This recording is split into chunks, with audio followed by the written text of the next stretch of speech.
Des manifestants qui sont venus crier leur colère envers un gouvernement qu'ils n'ont plus confiance.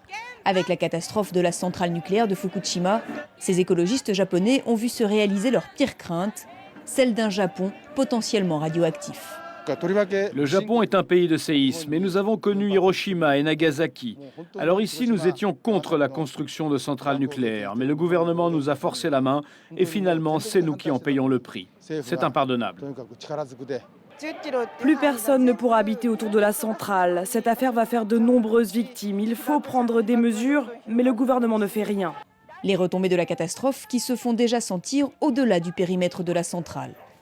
Dans ce supermarché de Tokyo, on ne trouve désormais plus d'épinards en provenance d'Ibaraki, une province toute proche. La raison ? Leur taux de radioactivité est près de 8 fois supérieur à la normale. Officiellement, c'est sans danger pour la santé, mais ici on ne veut prendre aucun risque. Dès que nous avons vu le résultat des tests, nous nous sommes dit qu'il fallait absolument retirer tous les épinards de la vente, par précaution. La radioactivité, les autorités en ont également trouvé dans le lait, toujours de la même région. Les éleveurs sont priés de ne plus vendre leurs produits, même si côté consommateur, on garde pour l'instant son sang-froid.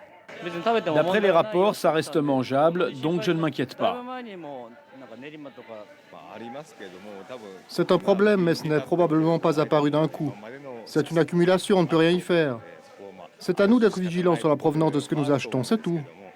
Des traces d'iode radioactif ont également été détectées dans l'eau du robinet de Tokyo. Là non plus, il n'y aurait aucun risque pour la santé. Des affirmations que les écologistes japonais ont de plus en plus de mal à croire.